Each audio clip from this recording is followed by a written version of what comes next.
Tradiciones místicas hacen referencia a determinados momentos de mucho sufrimiento, previos a grandes cambios, a revoluciones en la vida del hombre.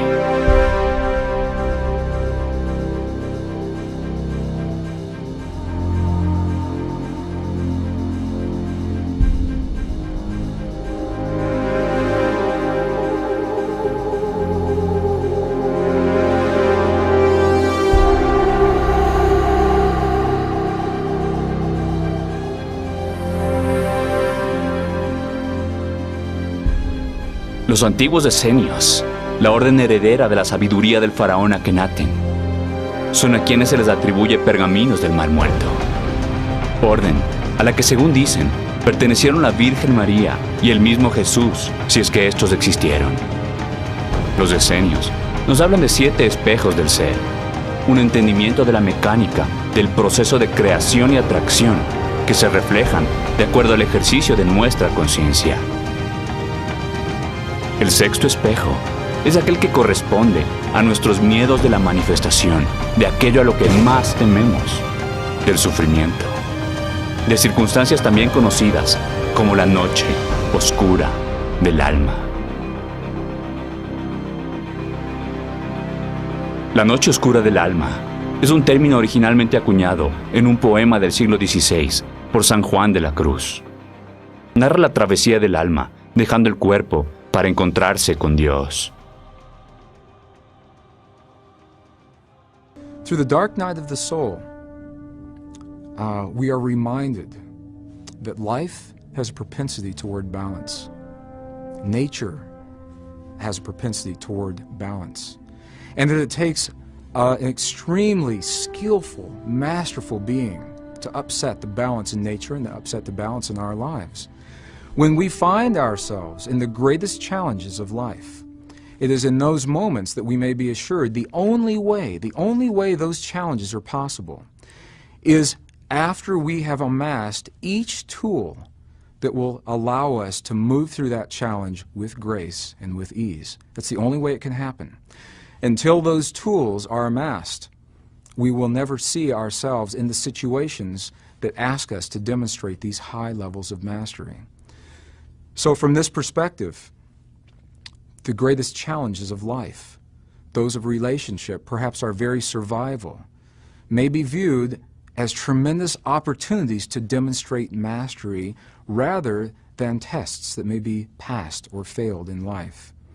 And it's through this mirror of the dark night of the soul that we see ourselves naked, perhaps for the first time without the emotion and the feeling and the thought of all of the constructs that we've created around us that we believe keep us safe in life. And it is through this dark night of the soul, perhaps for the first time, we have the opportunity to see ourselves in that way and to prove to ourselves, to demonstrate to ourselves that the process of life may be trusted and that we may trust ourselves in life.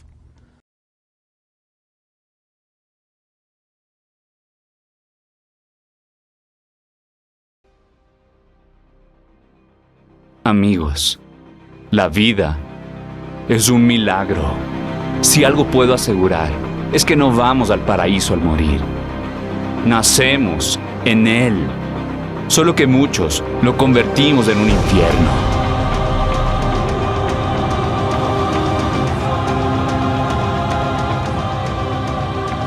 Para entender esto, por lo general, el sapiens, cuyo sistema límbico está hipercalcificado, tiene que sufrir.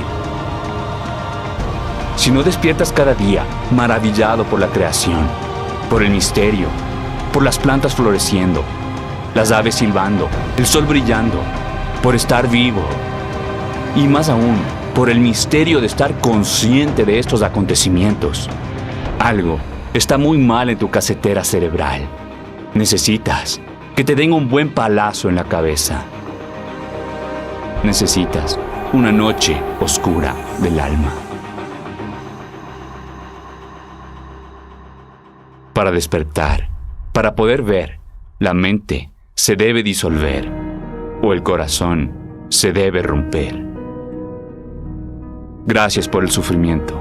Gracias porque nos abre los ojos a los ilusos.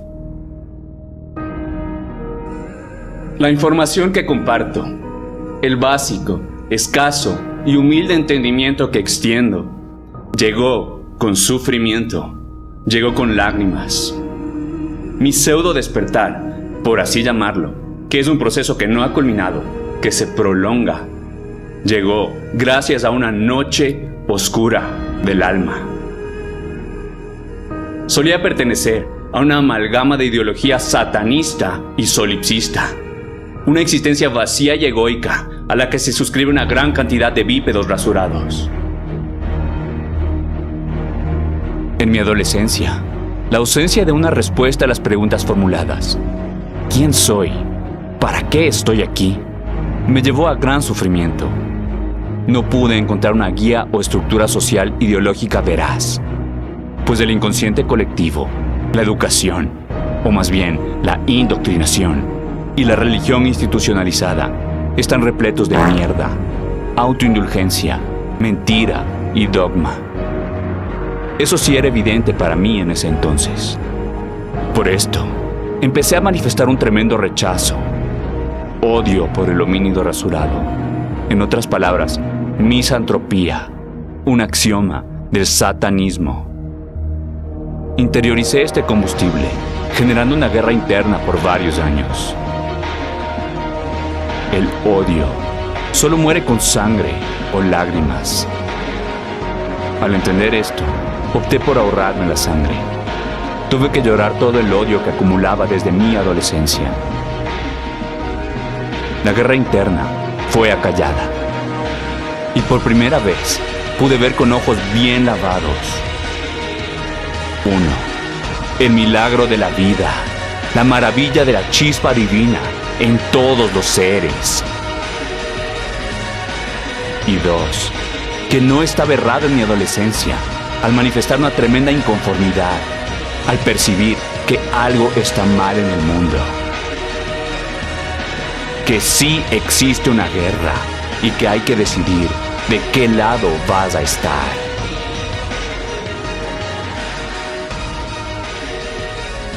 Te he contado un fragmento de mi pasado, para que entiendas mi intención en la búsqueda de la veracidad y en compartirla.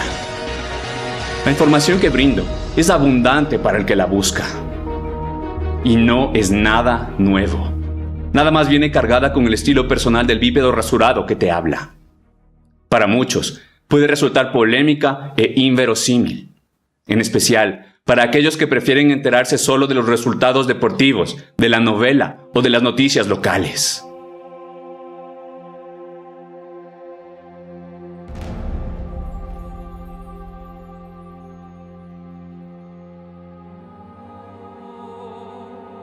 La noche oscura del alma es un suceso que debemos aprovechar. Cuando caes, es cuando más aprendes. Es una fase típicamente preiniciática de las antiguas disciplinas, purificadora del ser, si es que éste logra desprenderse del ego. Ignorar tu condición interna o externa no te exime de culpa, ni hace ineficaz su efecto. La mayoría de bípedos rasurados preferimos 1000 veces ser parte de la manada y aceptar con gusto la esclavitud antes de analizarnos a nosotros mismos, antes de observarnos con detenimiento, antes de lidiar con el montón de mierda que tenemos acumulada, antes de lidiar con la disonancia y la incongruencia a la que nos hemos sometido en un estado sonambúlico. Algunos movimientos pseudo-religiosos mal guiados, como el New Age, se la pasan hablando de la iluminación o la ascensión, de que se trata de meditar por horas, sonreír siempre, ser feliz no importa lo que pase, a ver solo el lado positivo de todo, pues si ves el lado negativo, eso mismo vas a traer. Vivir en tu arco iris y no incurrir en la podredumbre espiritual del resto del mundo. Eso es pura mierda. Debes ver lo sucia que está tu casa para limpiarla. Enfrenta la oscuridad De eso se trata la iluminación, simbolismo, para transmutar el conocimiento en sabiduría o luz.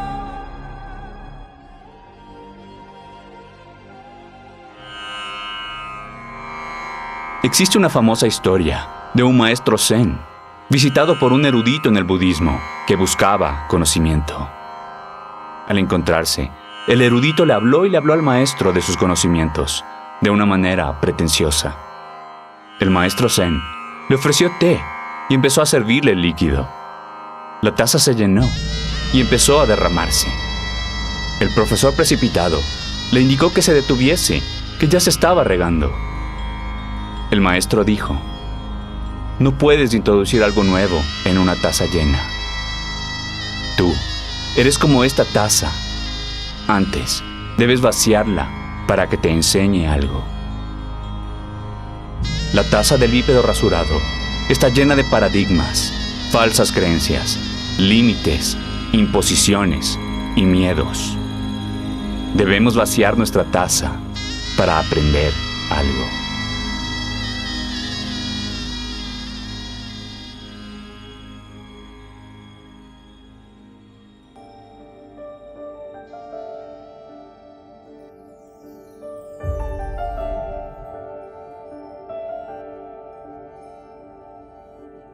Es hora de ahondar en este tema. Hermanas y hermanos, la verdad sí existe. Muchos dirán que cada quien tiene su verdad, que cada quien es dueño de su propia verdad, que todo es materia de percepción, todo es relativo. La realidad se traduce a una escala de grises, que no existe tal cosa como el blanco y el negro. La relatividad de la verdad entronizada. Y enfáticamente, que no existe tal cosa como la verdad absoluta.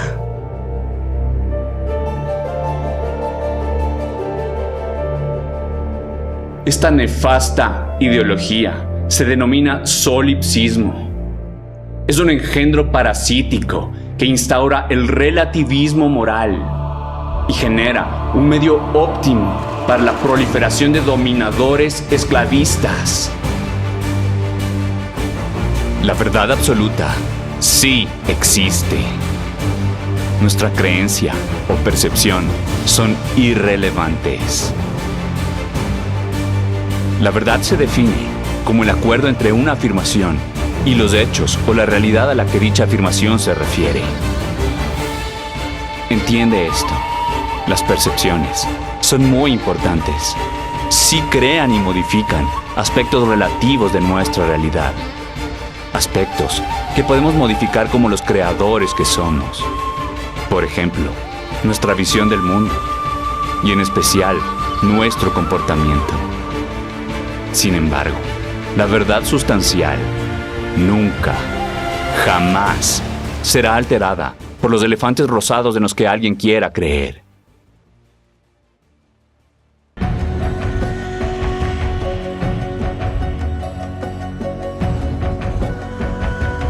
Seguramente has escuchado: una mentira repetida lo suficiente se transforma en verdad. Vladimir Lenin. Ciertamente, un principio muy practicado por regímenes totalitarios. Si dices una mentira suficientemente grande y la dices con bastante frecuencia, será creída. Adolf Hitler.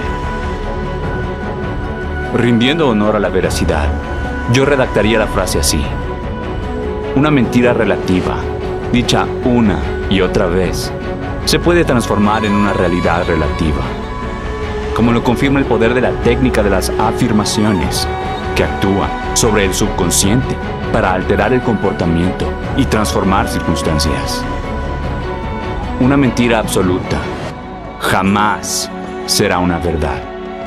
La verdad absoluta trasciende religiones y percepciones. Cuando el hombre cree algo con suficiente seguridad, confiere a sus creencias la categoría de conocimientos, los cuales, la mayor parte de las veces, son solo el reflejo de prejuicios, esperanzas, gustos o disgustos. John Baynes. La verdad trascendente y aquella absoluta no es instaurada por el bípedo rasurado. Trasciende al sapiens. Simplemente es. Es la matriz cósmica, fraguada por el todo, por la fuente, por el Creador Supremo, o si prefieres, puedes llamarle por Dios. No huyas del sufrimiento. Investiga, entiende su causa y aprende de él. Vacía tu taza y abraza aquello que es cierto, la verdad.